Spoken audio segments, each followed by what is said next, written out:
So I did a drawing of a rose recently with this very stylized kind of approach. Really enjoyed it and thought it was worth sharing with you exactly how I did it, the process. So the first thing I do is start drawing the flower out, and I was working within a 12 by 12 centimeter box here, so I thought what I'd better do is work from the outside in, because if I started with the center of the flower and worked my way outwards drawing it, I would inevitably start drawing way too big and I'd be outside of the frame and I wouldn't be able to fit everything on. So I start with the outer petals, and then as you can see I work my way in to the center, and the center where a lot of petals were quite tightly closed and packed together got a bit confusing, but was hoping that when I started adding the inks that would work out okay. So the next thing that I did was I wanted to exaggerate the shapes and the edges of the petals, because this is supposed to be a stylized approach, a bit like a tattoo. So I just went over the entire drawing, each of my pencil lines, and I sort of sharpened up and made some of them a bit pointy. Then with the pencil outlines done and all finished, it was time to get the brush pen out and start doing the outlines. So what I'm trying to do with each of the outlines here is do a nice sweeping kind of single line, but I always get a little bit too cautious and start doing little bits of lines instead. The other thing that I'm trying to do is kind of start thin on the tips of the petals and then press down a little bit with the brush pen as I get, down and around, to try and make that line a bit thicker. So it's a bit more like like the shadow, like the light is coming from the opposite side. So hopefully you can see that I've got thicker lines on one side of the petal, and then they get a bit thinner where the light would be hitting them. So basically to suggest kind of a bit of light and dark with just the outlines before I've even started adding any of the shading that I want to add. So that gives you a bit of an idea of the approach that I was using with the outlines.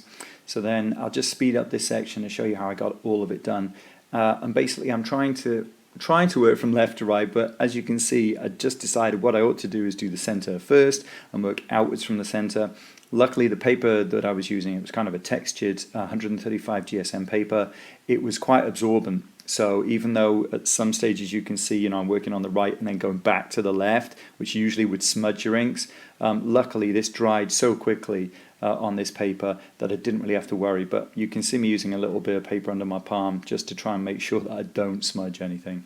So with the outlines done, it's time to start putting the shading on here, and I'm using kind of hatched lines here, or hatching, which is a technique where you place your lines to suggest depth. You place them next to each other, parallel to each other, and you make them thicker or thinner or closer together or farther apart to suggest that some areas are lighter or some areas are darker. And the main thing about the style that I'm using here is that I start the line with the thin part of the brush tip and then work down, and as I work downwards I press down a little bit harder each time, and that makes the line start thin at the top and then get thicker towards the bottom or the base or the edge of where you can see the petal.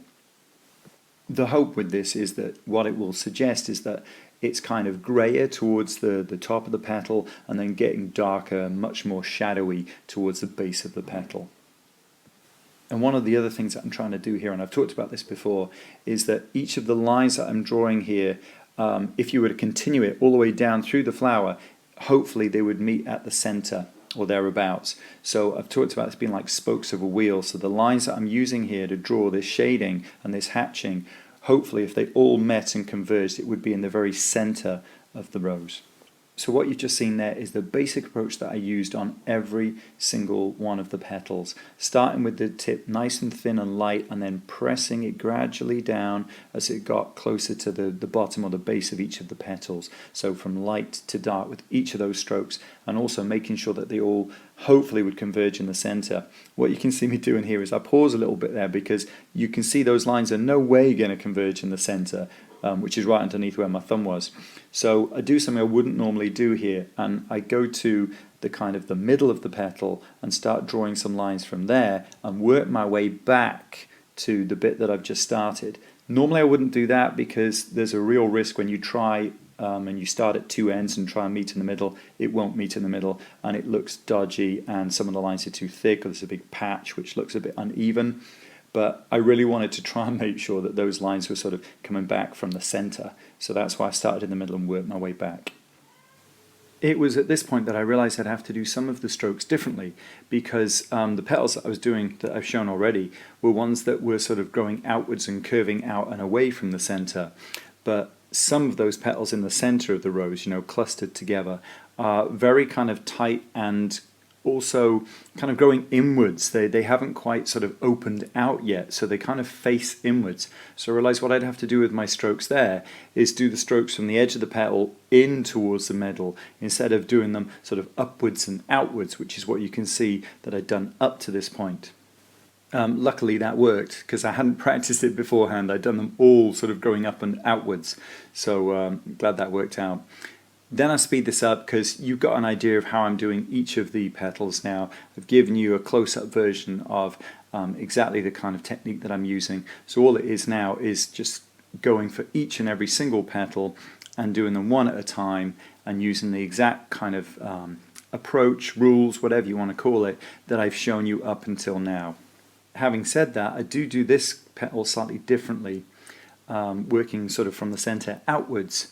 And that's just because when I'm filming this and I've got a camera and a lamp in the way, it's really difficult to do the kind of effect you can see me doing right now, where I'm going from light to dark. So I have to move the paper around so that I can get it for the right angle that I need to do those strokes.